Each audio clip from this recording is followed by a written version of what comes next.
אז שלום לכולם ותודה שהצטרפתם למסלול בריאות דיגיטלית. שמי ניר מקובר, מומחה לחדשנות מבוססת מידע ומוביל את מרכז המצוינות Data Innovation בלשכת טכנולוגיות המידע בישראל. אז לפני שאנחנו עוברים להרצאות המרתקות וכדי להיכנס למוד כמה עובדות מעניינות על עולם הבריאות בישראל. נכון להיום בישראל חיים כ-9.2 מיליון תושבים במדינה. אם אנחנו מסתכלים בראייה קדימה, בהערכה גבוהה בשנת 2063 יחיו 24.9 מיליון תושבים. לפי הערכה נמוכה, 15.6 מיליון תושבים. אנחנו מדברים על גידול של 2% בכל שנה במדינת ישראל. תוחלת החיים במדינת ישראל, 84.2. תוחלת חיים גבוהה. ואם אנחנו מסתכלים על תושבים בגילאי 65, גם שם אנחנו רואים גידול אקספוננציאלי בכל שנה, בכל עשור. הגידול הוא משמעותי. בין השנים 2010 לשנת 2020, גידול של 47% בתושבים בגילאי 65 פלוס. אנחנו אומנם מדינה צעירה, אבל אנחנו מתבגרים, תוחלת החיים בישראל גבוהה בעולם. החדשות היא טובות, אבל צריך להיערך. המשמעות היא יותר היערכות של מערכת הבריאות בישראל. אם אנחנו מסתכלים על המצב הנוכחי, אנחנו רואים ששיעור המיטות באשפוז הכללי ל-1,000 איש יורד. נכון להיום, יחס המיטות ל-1,000 איש עומד על 1.8 מיטות אשפוז כללי לכל 1,000 איש במדינה. אם לא יהיה שיפור, המערכת תצטרך להקצות 25,000 מיטות, שזה גידול של 25% לעומת המצב הקיים. על פי הערכה, אם אנחנו נשיג אחוז התייעלות אחד בתפוסת המיטות, אנחנו נייצר חיסכון של 100 מיליון שקל בשנה. אבל איך עושים את זה? איך מרבעים את המעגל? בדיוק כאן נכנסת הבריאות הדיגיטלית. הנושא של בריאות דיגיטלית הוא מהמעניינים, המסקרנים ובעלי הפוטנציאל הגדול ביותר להשפיע על מערכת הבריאות. כדי שזה יקרה, וכל התשתית נמצאת שם, צריכים להתקיים ומתקיימים מספר דברים. אחד, אנחנו רואים את זה בשטח, יש צרכים ודרישות של המטופלים. אם אנחנו עושים השוואה בין 2016 ל-2019, ובטח שנעשה את זה עכשיו ב-2020 בעקבות הקורונה, אנחנו נראה גידול בכל הפרמטרים שנוגעים לרצון ולצורך של מטופלים בגישה דיגיטלית. אם זה באופן שבו הם מתקשרים עם הקופה, אם זה באופן שבו הם קובעים זימונים, ואם זה באופן שבו הם מסכימים להתחבר למכשירים רפואיים כדי לנטר אותם, לעקוב אחריהם וכדי לספק להם אינדיקציות רפואיות. גם הרגולציה והמימון הממשלתי הם פקטור מאוד מרכזי בהצלחה ובקידום של בריאות דיגיטלית. אתם תראו יותר מאוחר גם את אסתי שלי, מנהלת אגף בריאות דיגיטלית, וגם את נעמה ושימי ואופיר, כולם בסופו של דבר מדברים על הערך של בריאות דיגיטלי ועל הקידום של היחידות בעולם הבריאות כדי להצליח בנושא הבריאות הדיגיטלית. אי אפשר להתעלם גם מהלחץ של השחקנים בשוק. יש יותר שחקנים בשוק, יש סטארט-אפים שמתעסקים בדבר הזה, זה מייצר סוג של צורך ולחץ ואיזושהי סקרנות שגם היא מתורגמת בסופו של דבר להטמעות מוצלחות, וגם נושא של פעילות השקעה, יש יותר השקעות. רק לסבר את האוזן, אמנם 70% מההשקעות היום בתחום, ב-2018 היו בארצות הברית, אבל הדבר הזה מתרחב וההשקעות האלה מייצרות עוד סטארט-אפים, עוד פתרונות, שבסופו של דבר מתורגמות לבריאות דיגיטלית טובה יותר. אם אנחנו מסתכלים על הקטגוריות המשמעותיות שבהן נרשמו השקעה, אנחנו רואים שטלמדיסין, מדובר על השקעה worldwide ב-2019 של 1.7 מיליארד דולר בתחום הזה של טלמדיסין. התחום הבא שבו מושקעים הכספים הגדולים ביותר הוא האנליטיקס, 1.6 מיליארד דולר, וכך הלאה, כל הנושא של אפליקציות רפואיות, כל הנושא של מערכות מבוססות, מערכות להחלטות רפואיות, וכן הלאה וכן הלאה, אלה הנושאים שבהם מושקעים הכספים הגדולים. הנושא של בריאות דיגיטלית צבר תאוצה מאוד מאוד גדולה, עכשיו לאחרונה, בחצי שנה האחרונה בעקבות הקורונה, אבל גם לפני כן מגמת העלייה הייתה ברורה. אם נסתכל במבט המקומי, אנחנו רואים גידול של 14% בכמות החברות הפועלות בתחום של בריאות דיגיטלית. שזו אינדיקציה מאוד מאוד ברורה לזה שאנשים מבינים שיש פה פוטנציאל ויש פה צורך. ואם אנחנו מסתכלים במבט עולמי, התחזית מדברת על גידול של 28% בהשקעה וגם מצד ארגוני בריאות וגם מצד משקיעים בכל הנושא של בריאות דיגיטלית. אז אני מזמין אתכם למסלול של בריאות דיגיטלית, הרצאות מרתקות בשעתיים הקרובות, תהנו ותלמדו.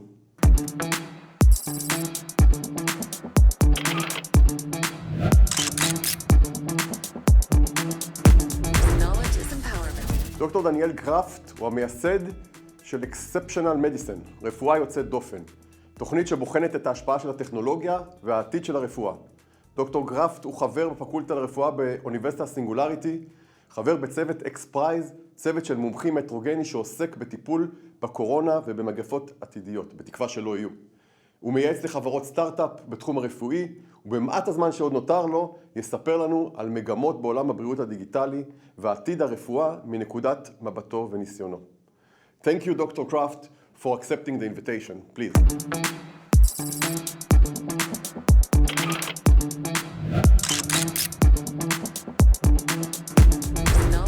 Shalom, toda rabah. Thank you for having me. I'm speaking to you from Silicon Valley, just about 3 miles away from Stanford University. And I'm lucky to give the opening session here, looking at the future of health and medicine and where we can take that in the future. And of course, a lot is happening in terms of innovation and technology, especially in Israel, startup nation. I've been lucky to be there many times. I've got lots of mishpocha there, 6 cousins. My sister Dina Kraft lives in Tel Aviv. As a high school student, I spent a summer at Machon Weizmann. As a Stanford medical student, a summer at Tel Shomer and Ichilov. And so I'm always impressed by the incredible energy and innovation that's happening in Israel. Here's my last trip with my cousins and family there. So clearly technology is accelerating. A lot of that has happened in Israel, and many fields have been disrupted through the convergence of AI and blockchain and big data. And of course today COVID has been disrupting all of our lives, and particularly how we practice health and medicine. And while many fields have reached the 4th industrial age, health and medicine often feels a bit stuck in the 2nd or even 3rd industrial age. And it's our potential to really accelerate things forward. I love this cartoon. Who led the digital transformation of your company? The CEO, the CTO, or COVID-19? And while COVID-19 is still a novel coronavirus, it's certainly we're certainly learning a lot, and it's hopefully going to help us bring a better future for health and medicine around the planet. And just as Sputnik, set off the space age, COVID could potentially set off the health age. And so much of this health age, I think, is happening in Israel. In fact, when we think about the future of healthcare, the hospital, I was at Sheba Medical Center 2 years ago. We did a whole session with CEOs from hospital systems around the world, and our takeaway was that the future of the hospital was really not the hospital. We're increasingly virtualizing care. We're going from hospital to home, or hospital to homespital, or increasingly go from lab to laptop. And so in this new era of virtualization and change, we really can reimagine health and medicine and get out of our old bucket, which is really not healthcare, it's really sick care. So how do we move from sick care to healthcare? First of all, what is sick care? Sick care is based on our current models, usually based on very intermittent episodic data, that small amount of time that you happen to be in the clinic or, God forbid, the emergency room or intensive care unit where that data is collected. So our intermittent episodic data collected usually in the 4 walls of a hospital or clinic leads to our reactive sick care model, where we wait for the patient to show up in the emergency room with a heart attack, a stroke, or in my field of oncology, late stage cancers. And I think the big potential, as catalyzed by COVID, is to move to much more continuous data that's personalized, much more proactive, and starts to bring us care anytime at lower costs and with much better outcomes. And so that we can really move the needle to preventative, predictive, proactive, participatory healthcare, and even think about optimizing prevention of disease, precision wellness. Because we all don't want to, we may all want to live to 120. We don't want to feel 120. We need to add life to our years, health span. In fact, my wife's grandmother is now almost 102 and living with a good quality of life in Jerusalem. So we want health span, not just lifespan. So I'm going to try and quickly cover where's technology taking us in terms of health and prevention, diagnostics, therapy, and discovery. So first of all, we need to think about change on the exponential plane, not just the linear. Our brains tend to wired linearly, but we tend to underappreciate the pace and acceleration of change. And nowhere has the word exponential been used as often as in the terms of COVID. Of course, we're all familiar with exponential technologies. Moore's law, the power of computing, makes our smartphones, for example, faster and smarter. This is actually my antique iPhone 2. 10 years ago, it was amazing. Now it feels slow and clunky. And soon my iPhone 11 will seem antique and will dissolve into being run on a quantum computer. Or our technologies will dissolve into our augmented reality smart glasses. So the future of technology is being enabled by accelerating technologies. This is the cover of National Geographic from last year. I was lucky to write the opening article. And it wasn't really about 12 innovations revolutionizing the future of medicine. It's about how those innovations are coming together in new ways. But even though innovations are here, we're still in 2020, what used to feel like the future. But we'll still, when I go back and visit Mass General Hospital where I did my training, we're still using fax machines. We don't write our records on paper. We type them now, but we're still pushing around laptops. We're still often filling out forms on paper. Last time I had a cardiac study, it only came on a CD-ROM. We still have a model where we have waiting rooms, and whether that's in Tel Aviv or Calcutta, and the models and the silos of healthcare haven't changed in generations. So it's our potentially coming from all sorts of fields now to come together to break open the silos, not leaving them in different fields, but integrating them together to really move the needle across healthcare. And what we can do today is already incredible, but what's going to happen in the next 5 and 10 years will make the last 10 years look slow. So part of this acceleration now in this exponential Internet of Things age is that we now have connected devices, not just the Internet of Things on 5G, but the Internet of medical things. And of course, those create massive amounts of new forms of data that's often siloed and doesn't talk to each other well. Of course, in Israel, you have a much smarter ecosystem and many of your records are interconnected. But in many parts of the world, the data is hidden. It's often meaning that we lose information. So a big challenge for all of us around the world is not just to have data or information, but how to better manage that information, not just to have an infodemic, but to move from exponential data to useful information for you, your community, your healthcare system, and to narrow the gap between learning new information and bringing that to the point of care, to the clinic, to the hospital, to the intensive care unit. And I think COVID has certainly accelerated that narrowing of that gap in many ways. So part of this new era is changing, of course, not just the technology, but the incentives. And more of the incentives are to bring care from the hospital to the home, to our phone, to even on and inside our bodies, even to the corner pharmacy, which in many parts of the world is battling it out to become the new center for primary care. In fact, we're now, of course, entering the virtual age where virtual pharmacies and care can happen, and is disrupting where we deliver things. And a lot of this shift is often summarized by the idea of mobile health, connected health, or digital health. The ability now to connect the dots between all this new data, apply new applications and services, and to personalize that to the individual or the caregiver.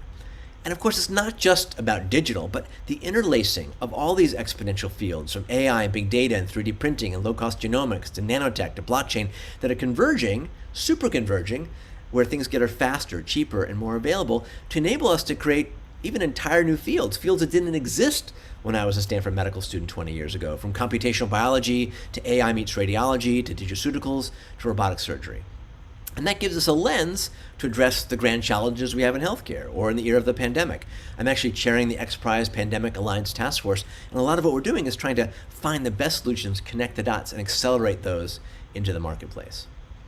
Now, I've spent the last 10, 12 years chairing medicine for Singularity University, and I founded a program called Exponential Medicine. And the theme is bringing folks together from all sorts of fields to cross-fertilize, because many of the best innovations in health and biotech are not coming from the traditional players. It comes from our diversity. So last year we had 44 countries, 800 participants. We've had many incredible Israelis, from Jeremy Levin to Ron Balasur, Yonatan Adiri, Eyal Gura, Kira Radinsky, to kind of catalyze new thinking, not just about technology, but about the mindset.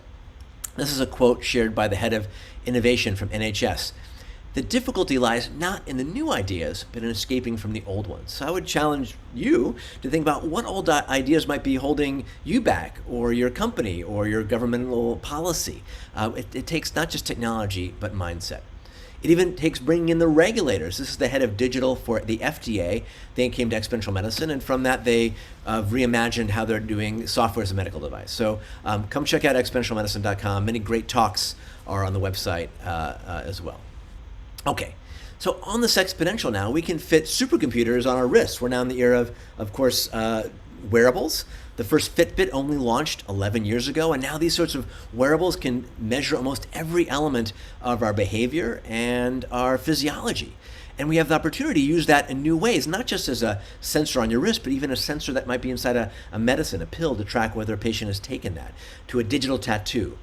And now, as many more folks are wearing digital devices, we can use those in new ways. Sometimes it's just small data. You send a patient home after a total hip replacement or maybe after COVID, and are they walking more, doing well, or walking less? And if they're walking less than expected, maybe you can intervene early, just from small data. And where I hope this takes us is this shift from quantified self, where many of us have the data stuck on our smartphones, and shifts us and moves us to quantified health, where we're increasingly going to connect the dots to our doctors, to our healthcare systems, to our insurance companies to make sense of this, to do optimized prevention with digital biomarkers, to diagnose disease early. And then we do manage a disease, whether it's cancer or hypertension, we have better feedback loops that are digital and intelligent. So what are some of the things we can now leverage today? We're in the era, of course, of wearables. We're even in the era now of trainables. One of my favorite Israeli companies, Upright, they put a little sensor on your back. It's like your digital mother, and it bugs you if you're slouched over because you're spending too much time on your smartphone. It'll buzz your back and give you a little buzz and have you have better posture, lower chance for lower back pain, for example. That's a trainable. We have now blood pressure that can be detected in the watch band itself, or increasingly radar-based versions, including a version out from an Israeli company called BioBeat that will now be checking your blood pressure from a patch or from your wristband. Or the ability to do pulse oximetry from an Israeli company as well. So incredible new ways to collect information. Even non-invasive glucose monitoring will be here soon. Or there's the idea of even insidables, chips underneath our skin that can measure blood oxygenation, potassium, blood sugar, and transmit that 24/7 anywhere in the world, starting with the military, but moving to our chronic disease patients. Other things you can quantify include our breath. Breathables, molecules in your breath, can pick up signs of cancer or even COVID.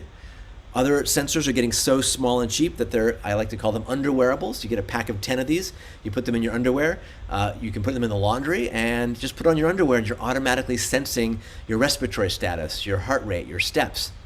And as the incentives have changed in the US for remote patient monitoring, physicians and healthcare systems can get paid for using these sorts of sensors to track someone's respiratory status. Are they having a bad pneumonia or COPD or heart failure? And you can track that with these sorts of wearable devices. Other things you can quantify are your food. An Israeli company lets you wind your food. Does it have peanut allergens? How many calories? So we can measure input. We can measure our metabolome, increasingly with wearable continuous glucose monitors, and now even our output. And when we put all that data together, looking at our microbiome and other information, as was done at a Weizmann Institute, we're going to start to move to an era of precision nutrition. Our microbiome, genome, metabolome, movement can give us precision insights and not just one-size-fits-all diets. We don't even need to be wearing anything today. We're in the era of invisibles. Another Israeli company, Bina.ai, is enabling your smartphone camera to pick up your heart rate, your O2 sat, maybe even calculate your blood pressure. So bottom line, our cameras now are powerful lenses to pick up and measure behavior. Is someone upright? Are they drinking? There's certainly privacy concerns, but we can use this sort of data in new ways.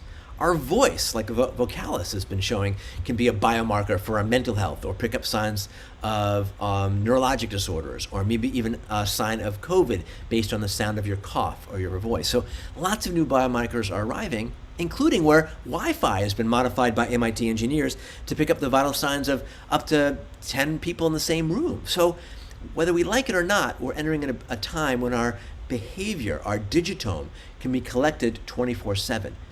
What's the possibilities of that? What's the challenges? How does your clinician make sense of all that information? Often we're overwhelmed with challenges with click boxes and computers today.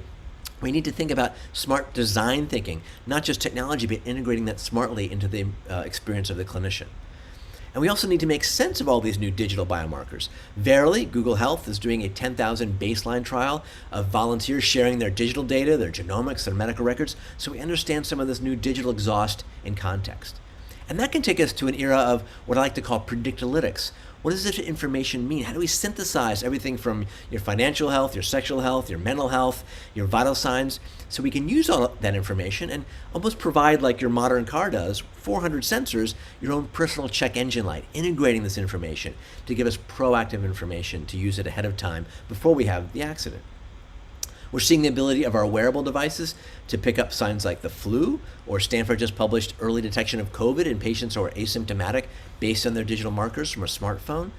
And as pioneered by diagnostic robotics and others, we can start to use this information to do hot spotting, understand where we should respond early and impact disease. And using the synthesis of this information, we'll start to learn, who we should be shaking hands with or staying socially distanced with when we just walk into a room in the not so distant future. Part of this new future will be having a digital passport, like a digital yellow card, which will tell us when we've been tested negative or we've had a vaccine, and enable us to travel more safely using the synthesis of information. Now, just because we have data and information doesn't mean we're going to change our behaviors. We know we're supposed to exercise more and eat less, but it's challenging to change behavior. So sometimes we could use coaching, sometimes real human coaches, sometimes AI avatar coaching. We're even seeing coaching come to the era of augmented, virtual, and extended reality, starting to be able to coach surgeons when they put on an augmented reality headset from Augmentics, another Israeli company, that might help a surgeon through a procedure and guide them. Or the era of virtual reality. Now it's fun to put grandma on a roller coaster, but now virtual reality is being used for therapy to treat patients with pain, like burn injuries. They go into a cold environment and use much less pain medication. Or for physical therapy, making it more fun and engaging. And it's certainly going to change the way we do education across the board, including how we educate our medical students and nurses through simulation, where you can go into a virtual emergency room, just like a pilot in a flight simulator, practice procedures, and get them right. A big shift is coming now in, of course, diagnostics and monitoring, leveraging many digital and exponential tools. We have a whole new set of digital elements, some of which can fit into our pocket, like a medical tricorder from Star Trek. And what is engaging with this is, of course, they can now be integrated into our care, like a digital quarantine kit for COVID, which includes a pulse oximeter and a smart digital stethoscope and a temperature sensor and the ability to do a virtual visit. And of course, our virtual visits are now being augmented with these virtual physical exams. A very successful Israeli spin-out, TytoCare, now you can buy those in Best Buys down the street from me, are enabling us to blend the physical exam done by the patient or by a visiting nurse or by a family member with that virtual visit. Stethoscopes now can be combined with AI and machine learning and listen to a heart and upskill, me, I'm not good at listening to heart sounds, or anybody to have the diagnostic skills of an advanced cardiologist. Or now we're seeing AI-powered consumer ultrasound devices, which can democratize and bring diagnostics anywhere around the world for much lower cost, and even be used to detect and diagnose COVID. We even have the era of patches now, which will live stream vital signs. You don't need to have a patient staying an extra day in the hospital. You send them home with a streaming patch to give us insights into their data. Of course, part of our diagnostics is the laboratory. Increasingly, the laboratory is moving to the chip, microfluidics, or the ability to add a little diagnostic device onto our smartphones. And of course, these will become, I think, the norm for not just checking your blood sugar or cholesterol, but advanced metrics, and will eventually give us, our own home viral monitors for many different diseases. And then one of my favorites is the idea of a medical selfie for diagnostics. A very successful Israeli company, Healthy.io, I'm on their board, is enabling you to use your smartphone camera. Instead of bringing your urine to the lab for urinalysis, you simply dip it, take a picture with your smartphone. That data goes right to the doctor or right to the pharmacy and can really speed up how we can do analysis from your urine. Or now even using your camera for nurses to look at wound care as another example of AI meets virtual and AI camera-based diagnostics. Of course, we're in the era of COVID. We need better testing. With the X Prize, we recently launched a $5 million rapid COVID testing X Prize for frequent, fast, cheap, and easy testing. We had over 707 entries from 70 countries. I think the number 3 country was, 30 teams applied from Israel. And so we're now down to our final 200, soon to be our final 20 and 5. And we see a lot of innovation coming to remote diagnostics in many empowering ways, including some innovations out of Israel using your breath, again, as a biomarker to potentially pick up COVID early. Another part of diagnostics and care will be leveraging our genomics. The price of sequencing has dropped at twice the rate of Moore's Law. You can get a full genome done for less than $300 now. We can use that sort of data to pick what drug might be best for you, whether it's a statin or an anti-blood pressure medication. And we're learning that diseases can be defined at their genetic level. You don't just have type 2 diabetes, you have a specific genetic subtype of at least 3 types that respond differently to diet, medication, and other interventions. So part of our future of digital digital medicine and beyond is blending our data so that when even before a baby is born, you can sequence them and understand their risk for disease and change how you modulate their screening and care throughout their entire lifespan. Now, of course, there's other omics, from our proteome to our exposome to our microbiome. The bugs in our gut are certainly playing an interesting role in our risk for disease and our response. So now with all this new data, it's a bit overwhelming. Even the world's best doctors can't keep up with this avalanche of information and new forms of data. So we need to synthesize that in a new way with AI. I like to call it IA, intelligence augmentation. It might be as simple as using an app to look at that melanoma or mole, AI-based diagnostics, again, for screening for dermatology exams.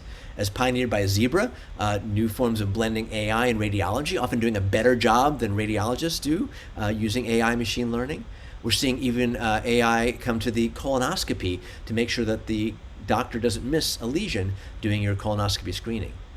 So this synthesis is going to bring us incredible new ways of doing early diagnostics anywhere, anytime, for much lower cost, and eventually bring us to the point where we'll all have our own personal digital twin, or our patients will be in a sort of simulated digital twin so we can optimize prevention, diagnostics, and therapy.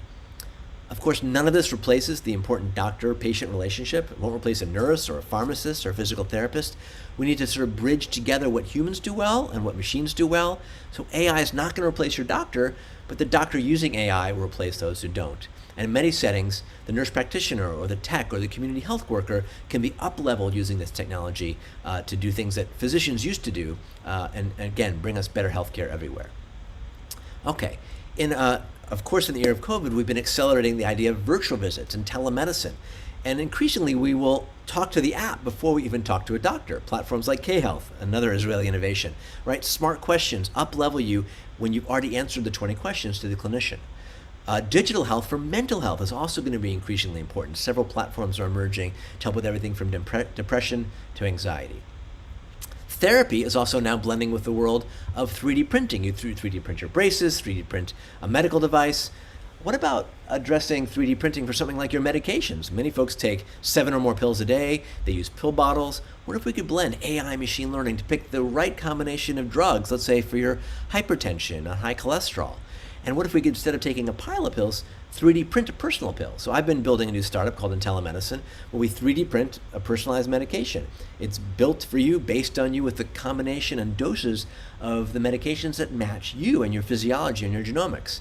So it might start with a printer at your corner pharmacy, but eventually have a printer in your own home that will build and print a pill for you every morning or afternoon based on your data and other physiology in real time, and be a learning engine as we go forward. So finally, we're not just going to prescribe virtual visits and drugs and devices. We're starting to prescribe apps for mental health, for smoking cessation. It's an overwhelming amount of apps out there already. So we need new tools to help make sense of this for the overwhelmed clinician. I've recently been building a new website, digital.health, which is a platform, a bit of a digital health formulary to enable clinicians to find, let's say, the digital tools for managing heart disease or atrial fibrillation or apps that they can start to prescribe to the patients. And I would hope to collaborate with many of the amazing Israeli companies out there to build that digital health formulary going forward. Finally, in closing, we need to accelerate discovery. It still takes often a decade for a new drug to go from discovery to full approval. We can now accelerate learning through clinical trials that increasingly are becoming virtualized in the cloud using our wearable devices and data analytics, globalized digital trials. So we can really move in new ways to discover things that work and work for individuals that match those needs. My favorite example is how this all comes together, coming from Waze, another Israeli invention, is that the future of health and medicine could be like the Waze for healthcare, where just like with our driving, we share speed and location that helps build the map. Here's a map of Rome built by Waze drivers. That can give us similar insights to each of our personal journeys, or to help patients that are on a particular path that are like others. And I gave a speech in Israel maybe 2 years ago, and the Times of Israel covered it, talking about the health Waze. The next day, my sister introduced me to one of the founders of Waze, who's now launched a new company called Stuff That Works, which is really building a Waze for healthcare, where patients with individual problems can share what's working for them, synthesize that information in a community sense, crowdsource that, and bring insights for them and the rest of the patients like them. So I think if we take that convergent, collaborative mindset, if we think not linearly but exponentially, and we look at the convergence of everything from body sensors and AI and low-cost genomics and Internet of Things and VR and AR, we can really build a brighter future of health and medicine. We're in a pretty incredible and challenging time. We are here, it's 2020, but don't just think about what's here available in 2020. Skate to where the puck will be in 2025 and 2030. And if we take that exponential mindset, we can get out of our linear way and realize that the future's already here. It's just not evenly distributed. And so much of that innovation is coming from Israel, that we can really have the opportunity together, collaboratively, not to predict the future of health and medicine, but to boldly create it together. So with that, toda rabah, thank you very much for your time and attention, and I hope all of you go out there and accelerate the future of health and medicine for all of us. If you'd like a copy of my slides, just text that, your email to that number. Okay, thank you, and lahitraot. Have a great rest of your conference.